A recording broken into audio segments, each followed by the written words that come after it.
ఇప్పటి వరకు funky zone నుంచి ఏమేమి సంపాదించుకున్నాను? నేను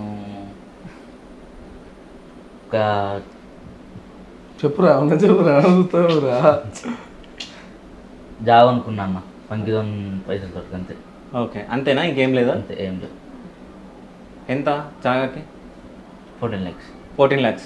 సో నువ్వేం సంపాదించుకున్నావు? నా 14 lakhs తోటి మా తాత ల్యాండ్ ఉంది, ఇల్లు కట్టుకున్నాం. సూపర్. నువ్వు నీకేమన్నా ఎంత వచ్చింది? నీకు ఎంత రాలేదు. ఎంత రాలేదు? ఏమీ వేయలేరు లాభం.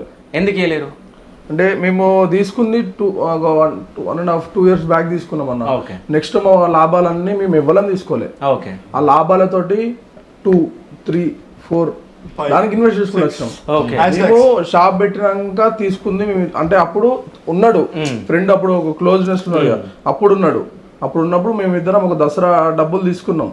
తీసుకుని నెక్స్ట్ డబ్బులు ఏం చేసినాం, నెక్స్ట్ డబ్బులు వచ్చిన దళనే ఇన్వెస్ట్ చేసి ఇంకో షాప్ పెట్టడం, ఇంకో లొకేటర్, వేరే మళ్ళీ అప్పు తీసుకొచ్చి డబ్బులు రొటేషన్లతో షాప్ పెట్టినాం. మేము అప్పుడు 4.5 తోటే మాకు చేరి 14-15 లక్షలు వచ్చినాయి. ఇప్పుడు ఈ షాపులన్నీ ఆ 4.5 ఆ 4.5 లక్షలతో స్టార్ట్ చేసినామా, అదే రొటేషన్ చేసుకుంటే ఈ రోజు వరకు ఇది.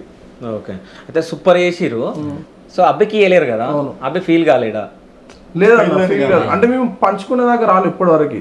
మేము ఏజ్ చేసిన ఫ్యూచర్ ఇప్పుడు మనం మంచుకొని ఖర్చు పెట్టి ఏజ్ చేసిన ఎందుకు, ఇంకా ఇవే మనం ఇట్లా ఇన్వెస్ట్ చేసుకుంటూ పోతే ఒక 2 yearsకో 3 yearsకో అప్పటి వరకు ప్రతి ఒక్కరికి రెగ్యులర్గా ఒక అమౌంట్ అని వచ్చేస్తుంది. ఆ ఆలోచనతో నేను స్టార్ట్ చేసిన అన్నట్ల.